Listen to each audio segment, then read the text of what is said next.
नमस्कार। मैं संध्या सिंह एक बार फिर आपके सामने हाजिर हुई हूँ क्रिया योग को लेकर। जी हाँ, जैसा कि आप में से बहुत सारे लोग जानते होंगे कि मैं एक क्रिया योगी, नेचुरोपैथ, डाइट हिप्नोथेरेपिस्ट और एस्ट्रोलॉजर हूँ। तो मेरा जो पर्पज़ है सारी चीज़ों को मिलाकर आप लोगों को एक ऐसी होलिस्टिक पिक्चर देना जो संपूर्ण स्वास्थ्य, मानसिक हो, शारीरिक हो और आर्थिक स्वास्थ्य। जी हाँ, आर्थिक भी स्वास्थ्य होता है। तो इन सब की और रिलेशनशिप का स्वास्थ्य है ना, स्वस्थ संबंध जिसको बोलते हैं। तो इन सारी चीज़ों को एक साथ लेकर चलने के लिए मेरे ये वीडियोस होते हैं। आज मैं बात करने वाली हूँ क्रिया योग के उस पार्ट को लेकर जो एक स्वयं के अनुभव जो आते हैं। मेरी कोशिश है कि मैं आप लोगों से अपना जो अनुभव है वो शेयर करूं। हो सकता है कहीं ना कहीं आपका अनुभव और मेरा अनुभव एक समान हो, और कभी हो सकता है आपका थोड़ा सा अलग हो। अलग है तो भी आप मुझे बताएंगे, मुझे अच्छा लगेगा। और साथ में ये देख रही हूँ कि जैसे मैं कोई जंगल में रहने वाली या आश्रम चलाने वाली, ऐसा कुछ नहीं है। एक साधारण इंसान, मतलब जो रोज़मर्रा की ज़िंदगी में अपनी जो इश्यूज़ हैं उनके साथ टैकल करते हुए, उनके साथ निभाते हुए मैं चलती हूँ। तो ऐसा नहीं है कि मैं किसी जंगल में कुटिया बनाकर रह रही हूँ। तो आप लोग ज़्यादा कनेक्ट कर सकते हैं। कई लोग मुझसे पूछते हैं कि आपका आश्रम कहाँ है। मेरा आश्रम ये है, ठीक है। मैं जहाँ जाती हूँ मेरा आश्रम साथ चलता है। तो आज मेरा जो वो है, मतलब आज की जो वीडियो है वो उस चीज़ पर आधारित है कि जैसे मैंने अभी तक बनाई वीडियो की जिसमें कहा ऐसा करिए, ऐसा करिए, ऐसा करिए। अब ऐसा करिए तब क्या होता है। तो हम आज की वीडियो उस बारे में है। आपको पूरी वीडियो में कहीं ना कहीं आपके मतलब का जो क्लू होगा वो ज़रूर मिलेगा। तो शुरू हो जाते हैं। तो सबसे पहले मैं आपको फिर से थोड़ा सा बताऊंगी, समय वो चुनिए जो आपके लिए सूटेबल हो, जिसमें आपको डिस्टरबेंस ना हो तो बेहतर है। उसके बाद स्थान वो चुनिए जहाँ सेम डिस्टरबेंस और ये सब ना हो, साफ सुथरा हो। और समय मैंने आपको बताया, स्थान बता दिया, और आपने खाना कैसा खाया हो। ठीक है। तो आपका खाना, अगर आपको भूख लगती है या कुछ है तो थोड़ा ऐसा ना खाया हुआ हो कि आप लेटे तो आपके मुंह में खाना आ रहा हो, मतलब ओवर ईटिंग जैसा ना हो। हल्का फुल्का खाया हो तो कोई ऐसी बात नहीं है। लेकिन मैं जैसे सुबह सुबह करती हूँ तो मैंने पानी भी नहीं पिया होता। तो मुझे वो सही लगता है और कई लोगों को वो सही नहीं लगता। तो और पोजीशन मैं शवासन में करती हूँ, कई बार किसी गद्दी पर बैठकर, कई बार इस तरह से चेयर पर बैठकर, कुर्सी पर बैठकर अपने दोनों पैरों को ज़मीन पर फीट को लगाती हूँ और दोनों हाथों को इस तरह से। हाँ, ठीक है। तो अब मैं शुरू करती हूँ। अब आपने सब चीज़ चुन ली, सब कुछ हो गया। अब हम बात करते हैं कि सबसे पहले, जैसा मैंने बताया, मैं अपने शरीर को सबसे पहले रिलैक्स करती हूँ, स्थिर करती हूँ। ऐसे नहीं किया हो यहाँ खुजली यहाँ हो। हाँ, तो अगर मक्खी मच्छर हैं तो उनका इंतज़ाम पहले करिए। यकीन मानिए, अगर आप कितने भी उसमें हो और आपको कोई मच्छर काटेगा, आप नहीं कर पाएंगे। तो ठीक उसी तरह मक्खी अगर आपके कान के पास आ रही होगी तो भी नहीं कर पाएंगे। तो टेम्परेचर भी ध्यान रखिएगा। बहुत गर्मी होगी या बहुत ठंड होगी तो आप ठंड लगते हुए आपका सारा ध्यान ठंड पर रहेगा। तो ये हो गया। तो मैं जैसे लेटकर सबसे पहले क्या करती हूँ, अपने पूरे शरीर को स्थिर करती हूँ। स्थिर इसलिए कि भाई रिलैक्स कर दो। ये नहीं कि बार बार डिस्टर्ब हो रहा है, क्योंकि जब हमारा ये अन्नमय कोश अगर डिस्टर्ब होगा तो प्राणमय कोश भी डिस्टर्ब होगा। ऐसा नहीं कि अन्नमय कोश और प्राणमय कोश अलग अलग है। तो अब मैंने शिथिलता ले ली, और कई बार मुझे लगता है तो मैं अपने सिर के नीचे पतला सा तकिया लगा लेती हूँ, और कई बार अपने घुटनों के नीचे तकिया लगाती हूँ। कई बार पैर मोड़ लेती हूँ, कई बार पैर सीधे कर लेती हूँ। ठीक है, उससे ध्यान टूटना जैसा कुछ नहीं होता। तो अब हम बात करते हैं कि उसके बाद मैं जो हूँ अपना अनुलोम विलोम से शुरुआत करती हूँ। पहले अपनी सांसों को स्थिर करके, तो जैसा मैंने बताया अनुलोम विलोम कैसे करते हैं।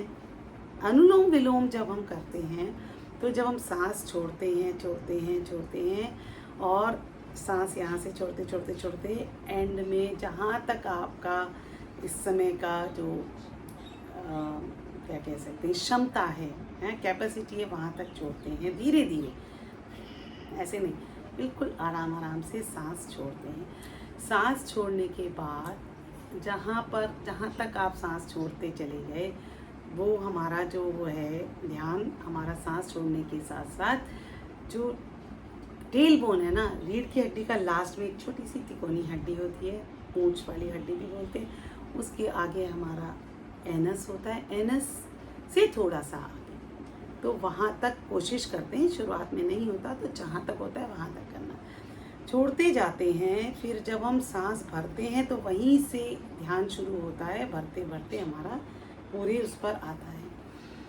अब क्या होता है कि हर बार आप देखेंगे कि जैसे सांस छोड़ने के साथ साथ वो आपकी डेप्थ जो है हर बार बढ़ती जाएगी। जैसे शुरुआत में यहाँ तक, फिर थोड़ा मतलब होती जाएगी, और एक समय आएगा कि जब आप सांस छोड़ते गए तो उस हद तक पहुँच गए जब आपको ना सांस छोड़ने और ना सांस लेने का एहसास है।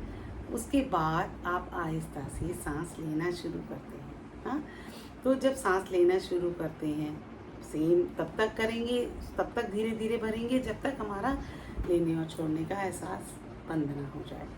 फिर आप देखेंगे एक पॉइंट है, वहाँ पर आपको एक शीतलता का अनुभव होता है सांस छोड़ने के समय, काफ़ी टाइम बाद होता है, ऐसा नहीं है कि मैं कहूँ। उस शीतलता के पॉइंट पर आपको एक ऐसे अमृत जैसा एहसास होता है। हाँ, और जब वो उस पॉइंट पर पहुंच जाते हैं हम, तो उसके बाद हमें बहुत अच्छा लगने लगता है। अनुलोम विलोम से ही आपको नाड़ियाँ खुल रही हैं, आपको अच्छा लगता है।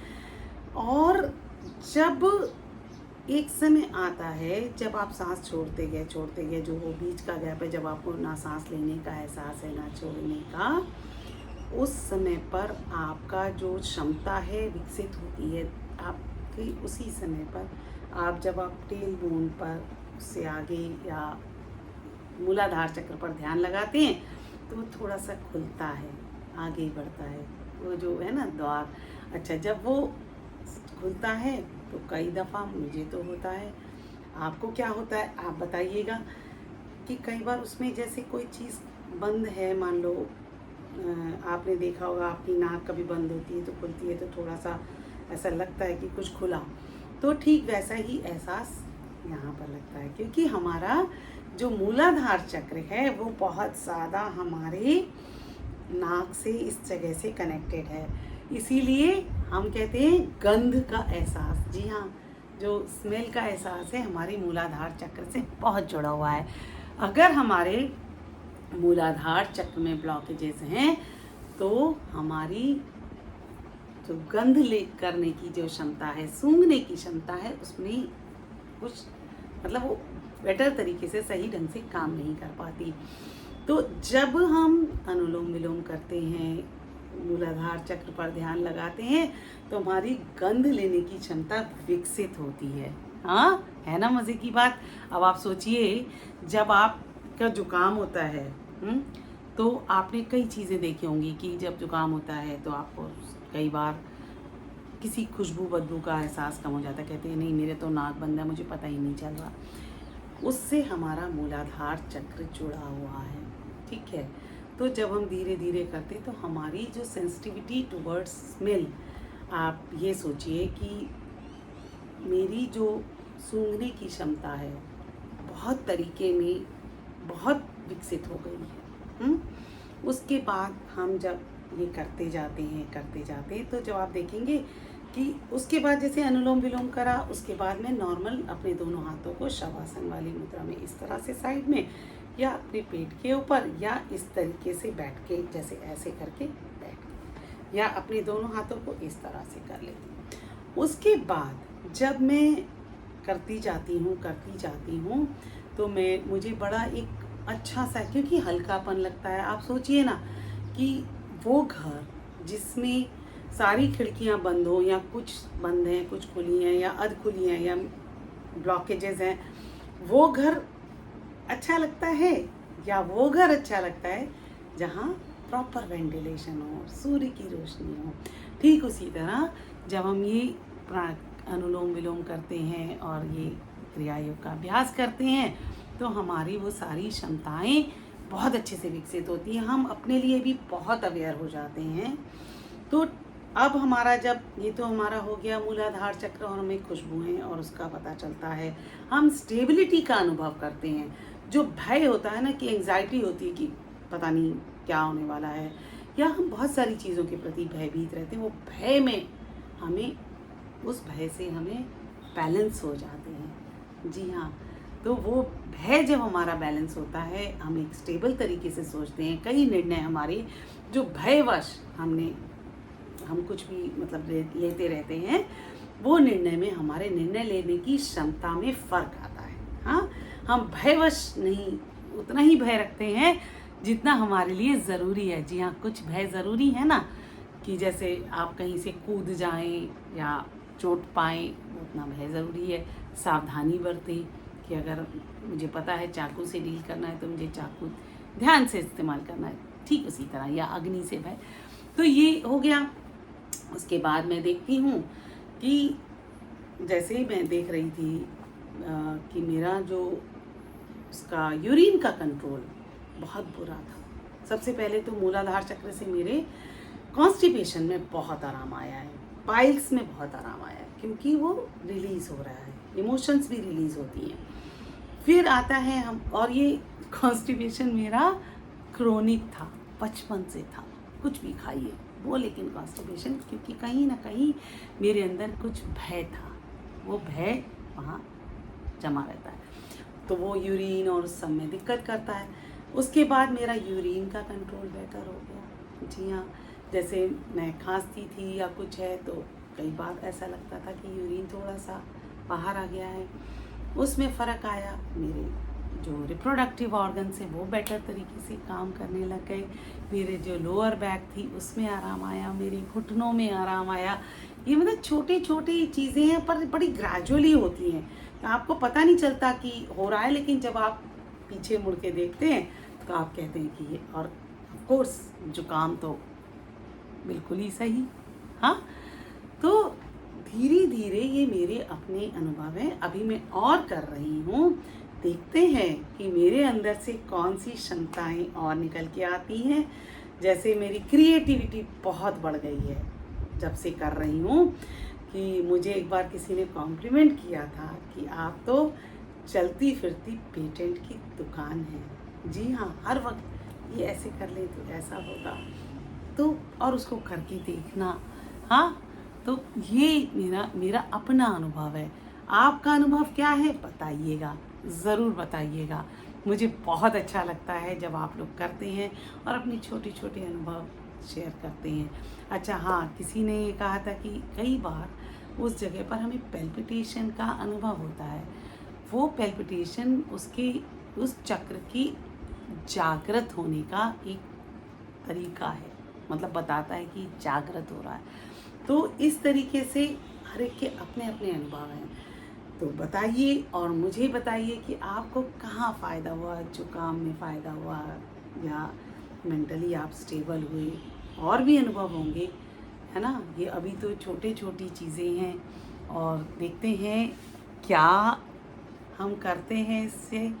तो क्यों ना हम एक ऐसे योगी बने, क्रिया योगी बने, जो आज की डेट में आधुनिक दुनिया में बेटर ढंग से अपनी ज़िंदगी को जी सके और खुश रह सके, है ना। तो फिर मिलती हूँ, और अपने अनुभव आप बताएं। तब तक के लिए नमस्कार।